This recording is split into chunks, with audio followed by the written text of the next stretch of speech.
آپ تشریف لے گئے وہاں سے. تو حضرت موسیٰ ایک دن شام کے وقت دوبارہ آئے بستی میں، لوگ سوئے ہوئے تھے. تو دو آدمی، ایک بنی اسرائیل میں سے اور ایک فرعون کی اپنی قوم میں سے، وہ دونوں آپس میں جھگڑ رہے تھے. لیکن وہ جو حضرت موسیٰ کی بنی اسرائیل کی قوم کا شخص تھا، اس پر وہ قبطی، وہ جو فرعون کے قریبی لوگوں میں سے تھا، وہ ظلم کر رہا تھا اور بوجھ اٹھانے کی بات کر رہا تھا. اب اس نے حضرت موسیٰ کو پکارا کہ یہ دیکھے میرے ساتھ کس طرح کی بات کر رہا ہے. تو حضرت موسیٰ کا ارادہ بھی نہیں تھا، آپ نے بس اس کو سمجھایا. پر کچھ لوگوں کو سمجھ، تو حضرت موسیٰ نے پھر ایک مکہ مارا، ایک گھونسا مارا، صرف ایک ہی. یہ کئی تگڑے اور دلیر اس طرح کے بھی ہوتے ہیں کہ گھونسا ایک بھی برداشت نہیں کرتے. وہ ایک مارا، آدمی دھڑام سے زمین پہ گرا اور ماری گیا. حضرت موسیٰ کا ارادہ نہیں تھا لیکن وہ مر گیا. حضرت موسیٰ علیہ السلام نے اس بات پر اپنے رب سے استغفار بھی فرمائی. قرآن کہتا ہے کہ انہوں نے معافی چاہی کہ اللہ میرا ارادہ نہیں تھا. بہرحال اگلے دن نا حضرت موسیٰ دوبارہ آئے. وہ سنا کرتے تھے نا ہم کہ بیوقوف دوست سے عقل مند دشمن بہتر ہوتا ہے. وہ کم از کم دشمنی تو عقل مندی سے کرتا ہے نا، لیکن جو بیوقوف دوست ہو بیوقوفی. حضرت موسیٰ دوبارہ آئے تو وہ بنی اسرائیلی اگلے دن کسی اور سے جھگڑا کر رہا تھا. پھر اس نے مدد کے لیے پکارا تو حضرت موسیٰ کہنے لگے مجھے لگتا یہ ہے کہ تیری عادت ہے، تو خود بڑا جھگڑالو ہے، تو نے روز نیا جھگڑا شروع کیا ہوتا ہے. حضرت موسیٰ جب اس کی طرف بڑھے نہ ڈانٹنے کے لیے تو اس نے شور کرنا شروع کر دیا. کہنے لگتا ہے جس طرح آپ نے اسے کل قتل کیا تھا مجھے بھی قتل ہی کریں گے. یہ انسانوں کا مزاج ہے کہ آپ جب تک کسی کے طبیعت کے مطابق چلیں گے وہ راضی رہتا ہے، اور ذرا آپ اس کی طبیعت سے ہٹتے ہیں تو وہ شور کرتا ہے. اس نے کہا جی آپ مجھے بھی لگتا ہے ماریں گے. حضرت موسیٰ کلیم اللہ علی نبینا علیہ السلام کے بارے میں جب اس نے شور کیا تو بات پھر فرعون کے دربار تک گئی. وہ تو پہلے ہی بہانہ تلاش کر رہا تھا. اس نے کہا ڈھونڈو، پکڑو اور معاذ اللہ شہید کریں گے. کسی نے آ کے خبر دی کہ آپ جہاں سے ہجرت کر جائیں، اس لیے کہ آپ کے لیے یہاں حالات درست. اور بھائی یہ چھوڑ دیا کریں بات کہ فلاں آدمی کے حق میں فلاں جگہ حالات کیسے خراب ہوئے. تو نبی کریم علیہ السلام مکہ چھوڑ کے کیوں آئے؟ حضرت موسیٰ علیہ السلام نے ہجرت کیوں فرمائی؟ یہ ایک ایسی عجیب بحث ہے جس کو لوگ بلا وجہ چھوڑ دیتے، بلا وجہ چھیڑ دیتے ہیں. اور بالخصوص ایک خاتون نے ایک دفعہ مجھے پیغام دیا تو میں بڑی اس کی بات سن کے مجھے عجیب لگا. وہ کہنے لگی کہ دوسری جگہ میری شادی ہوئی ہے، مجھے طلاق ہو گئی تھی، تو مجھے ایک تانا روز سننے کو ملتا ہے تو اتنی اچھی ہوتی تو وہاں نہ رہ لیتی.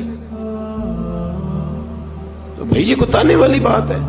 کوئی ضروری ہے کہ بیوی غلط ہوتی ہے تو طلاق ہوتی ہے؟ اللہ کے محبوب علیہ السلام کی دو صاحبزادیوں کو ابو لہب کے دو بیٹوں نے طلاق بھیج دی تھی. کس کی غلطی تھی؟ تو آپ کیا کہہ سکتے ہیں یہاں کیوں طلاق؟ تو اتنی جلدی بات تھوڑی کر دیں گے آپ، تھوڑی احتیاط فرمائیں بولنے میں. تو حضرت موسیٰ علیہ السلام وہاں سے نکلے اور آپ مدین کی طرف چلے گئے. مدین وہ علاقہ تھا جہاں فرعون کی حکومت کوئی نہیں تھی. حضرت موسیٰ جیسے ہی وہاں پہنچے تو ان کے اندر ایک جذبہ تھا، ظلم ہوتا نہیں دیکھ سکتے. جب وہاں پہنچے تو انہوں نے دیکھا لوگ اپنے اپنے جانوروں کو گھاٹ پہ پانی پلا رہے ہیں اور دو خواتین ہیں وہ بالکل پیچھے کھڑی ہیں. تو حضرت موسیٰ کلیم آگے بڑھ کے کہنے لگے تم کیوں نہیں پانی پلاتی؟ تو وہ کہنے لگی ہمارا بھائی کوئی نہیں، باپ ہمارا بوڑھا ہے. اللہ اکبر. مجبوری یہ ہے، ہم ہیں بھی پردہ دار گھرانے کی، مجبوری ہماری یہ ہے کہ جب تک یہ سارے لوگ پانی پلا نہیں لیں گے اتنی دیر تک ہماری باری نہیں آئے گی.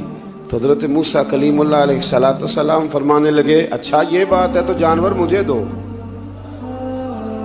وہ ہو یہ رہا تھا کہ چونکہ مرد پانی پلا رہے تھے تو اور جتنے بھی مرد آتے جاتے تھے وہ گھستے جاتے تھے اور عورتیں بیچاری کھڑی تھیں. حضرت موسیٰ جھٹ سے آگے بڑھے، پیچھے ہٹو.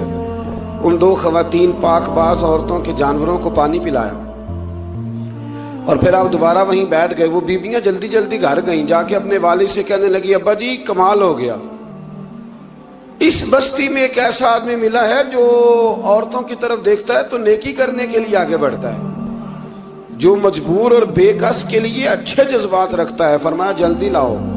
کچھ مفسرین اور طرف بھی گئے ہیں، لیکن جمہور نے لکھا ہے کہ وہ حضرت شعیب علیہ السلام تھے۔ حضرت شعیب نے گھر بلایا، اپنی ایک بیٹی کو بھیجا، فرمایا بیٹے بلا کے لاؤ۔ وہ جب گھر آئے تو آپ فرمانے لگے آپ میرے ساتھ اجرت طے کر لیں، 8 سال یا 10 سال آپ میری بکریوں کو چرائیں، میرے گھر میں رہیں۔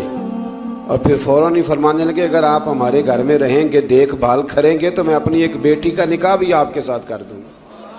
تو 8 سے 10 سال حضرت موسیٰ نے وہاں قیام فرمایا۔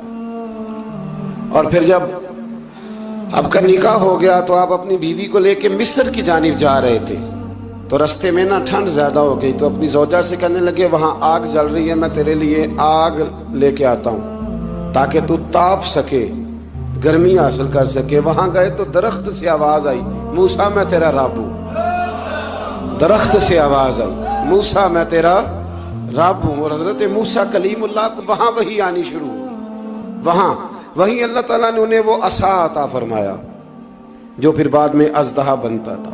رب کریم نے وہیں حضرت موسیٰ کلیم کو وہیں ید بیضا عطا فرمایا۔ اپنا ہاتھ گریبان میں ڈال کے نکالتے تھے تو چاند اور سورج کی طرح روشنی دیا کرتا تھا۔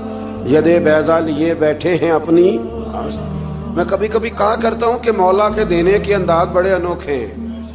بھائی یوسف کو کنویں میں پھینکتے ہیں تو اللہ مصر کا حکمران بنا دیتا۔ تو پھر حضرت موسیٰ وہاں سے واپس آئے اور آ کر کے آپ نے دوبارہ وہ سارا نظام زندگی شروع فرمایا۔ موسیٰ علیہ السلام نے ان کو دعوت حق دی اور کہا کہ میں تمہارے پاس واضح نشانیاں لایا ہوں، بنی اسرائیل کو میرے ساتھ بھیج دو۔ فرعون نے معجزات پیش کرنے کے لیے کہا تو حضرت موسیٰ علیہ السلام نے اپنا عصا زمین پہ ڈالا، اپنا عصا، اپنی چھڑی، اپنا ڈنڈا زمین پہ ڈالا تو وہ ایک واضح اژدہا بن گیا۔ پھر حضرت سیدنا موسیٰ علیہ السلام نے اپنا ہاتھ گریبان سے نکالا تو وہ دیکھنے والوں کے لیے روشن ہو گیا، ہاتھ کے اندر نور پیدا ہو گیا۔ ید بیضا لیے بیٹھے ہیں اپنی آستینوں میں۔ فرعون کے سرداروں نے حق کو قبول کرنے کی بجائے اسے جادو قرار دے دیا اور کہا کہ یہ تمہیں اپنے ملک سے نکالنا چاہتا ہے۔ انہوں نے کہا اس معاملے کو ذرا ڈھیل دو اور جادوگروں کو جمع کرو۔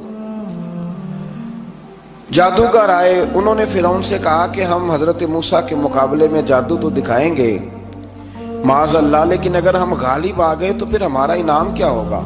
سودا پہلے طے کر رہے ہیں، کیا انعام ملے گا؟ اس نے کہا کہ اگر تم غالب آ گئے تو میں تمہیں اپنا قریبی بنا لوں گا۔ بادشاہوں کا قریبی ہونا بھی تو بڑی بات ہے نا، لوگ بڑے پاپڑ بیلتے ہیں قریبی ہونے کے لیے، اور یہ جو قریبی ہوتے ہیں نا، بالخصوص جو بادشاہوں کے قریبی ہوتے ہیں، بادشاہوں کی تباہی کا سبب بھی یہی لوگ ہی بنتے ہیں۔ یہ ان کو روز خبر دیتے ہیں کہ سب اچھا ہے، سب اچھا ہے، اور دنیا کے زیادہ تر حکمران انہی لوگوں کی وجہ سے تباہ ہوتے ہیں کیونکہ ان کا خود عوام سے رابطہ نہیں رہتا۔ اگر وہ خود عوام کے ساتھ ڈائریکٹ رابطہ کریں تو شاید انہیں اچھی اور صاف ستھری چیزیں سمجھنے کو مل جائیں۔ خیر، جادوگروں نے جب کہا ہمیں کیا دو گے تو اس نے کہا تمہیں قریبی بنا لوں گا۔ جادوگروں نے موسیٰ علیہ السلام سے کہا کہ آپ پہل کریں گے یا ہم پہل کریں؟ تو موسیٰ علیہ السلام نے کہا تم پہل کرو۔ جب جادوگروں نے اپنی رسیاں زمین پہ ڈالیں تو لوگوں کی نگاہوں کو سحر زدہ کر دیا، جادو کر دیا اور انہیں ڈروا دیا۔ انہوں نے کہا یہ تو بڑا جادو لے آئے۔ تو اللہ تعالیٰ نے حضرت موسیٰ علیہ السلام کو حکم دیا کہ آپ بھی اپنا عصا زمین پہ ڈالیں۔ ان کی رسیاں سانپ بن گئی تھی نا، دراصل وہ سانپ بنی نہیں تھی، لوگوں کی آنکھوں پر جادو ہو گیا تھا، انہیں سانپ نظر آ رہا تھا۔ فرمایا آپ بھی اپنا عصا زمین پہ ڈالیں۔ وہ عصا سانپ بنا اور جادوگروں کی ساری چیزوں کو نگل ہی گیا۔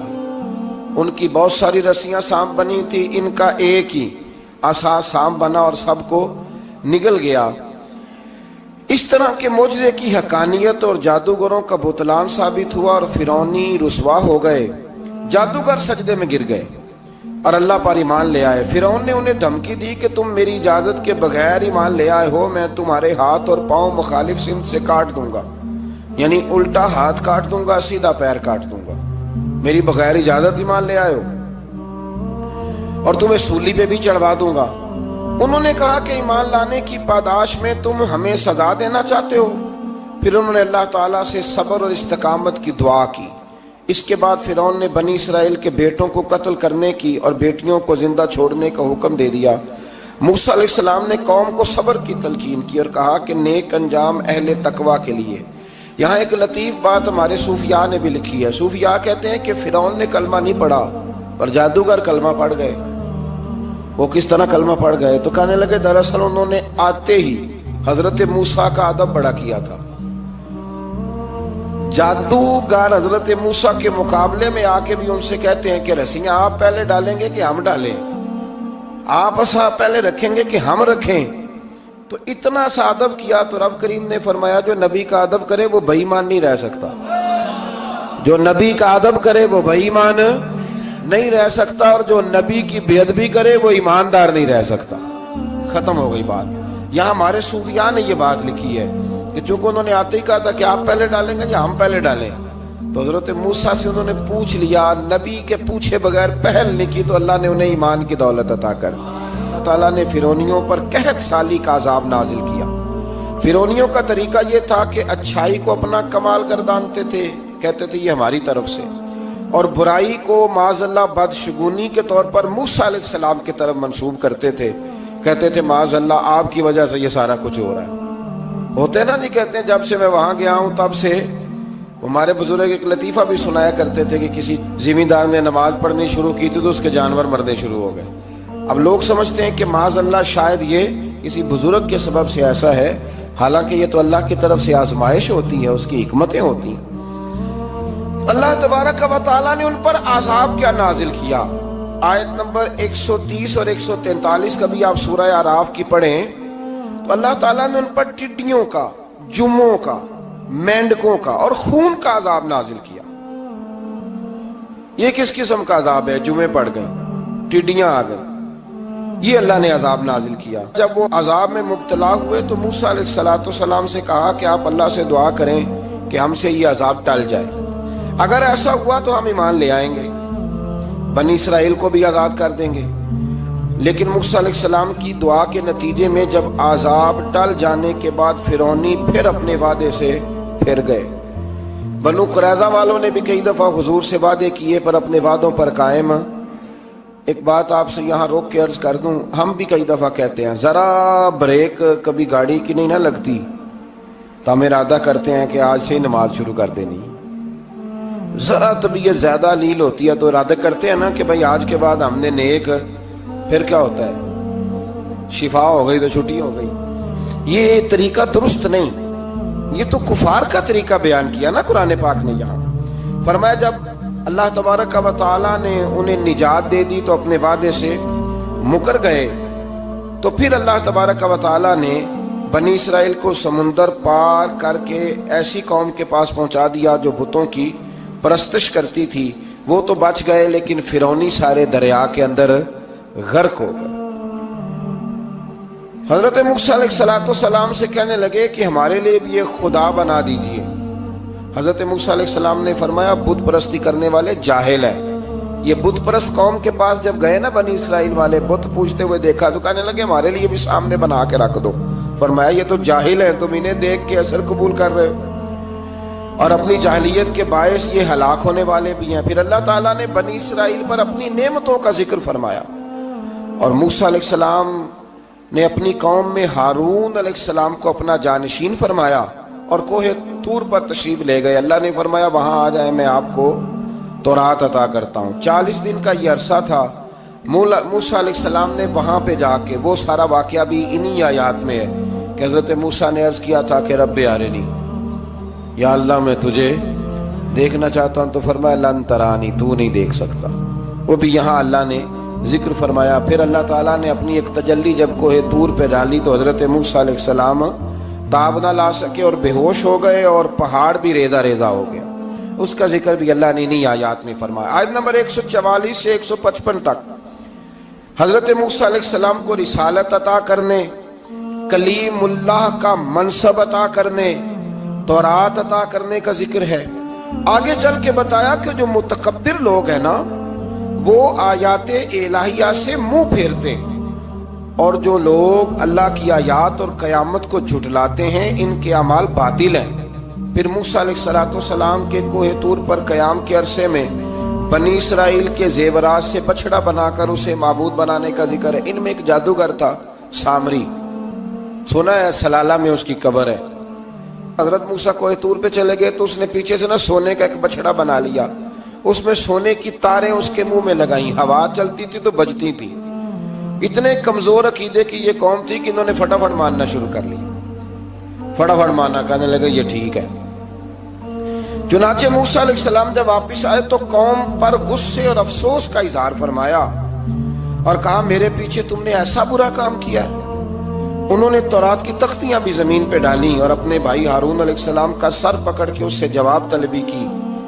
انہوں نے کہا اے میرے ماں جائے، بڑے خوبصورت لفظ ہے قرآن پاک، اے میرے ماں جائے، اے میرے بھائی، قوم نے مجھے بے بس کر دیا اور قریب تھا کہ یہ مجھے قتل بھی کر دیتے۔ اب آپ مجھ پر سختی کر کے دشمنوں کو ہنسنے کا موقع نہ دیں، کبھی بھی دشمنوں کو اپنے اوپر ہنسنے کا موقع نہ دینا چاہیے۔ پھر آیت نمبر 151 میں موسیٰ علیہ السلام کی دعا اور کلمات استغفار کا ذکر ہے۔ آگے چل کے بتایا کہ غصہ ٹھنڈا ہونے پر موسیٰ علیہ السلام نے تورات کی تختیوں کو اٹھایا جن کی تحریر میں اللہ سے ڈرنے والوں کے لیے ہدایت اور رحمت کی بشارت تھی۔ آیت نمبر 156 سے لے کر 158 تک میں موسیٰ علیہ السلام کی دعا کا ذکر ہے، جس میں انہوں نے اپنی قوم کے لیے اللہ تعالیٰ سے دنیا اور آخرت کی بھلائی مانگی۔ اللہ تعالیٰ نے فرمایا یہ کامل نعمت میں ان لوگوں کو عطا کروں گا جو ایمان کے ساتھ تقوی بھی اختیار کریں گے، یہ انہیں ملے گی نعمت، اور پھر وہ زکوٰۃ دیں گے اور اس عظیم رسول یعنی نبی کریم صلی اللہ تعالی علیہ وآلہ وسلم کی وہ پیروی کریں گے۔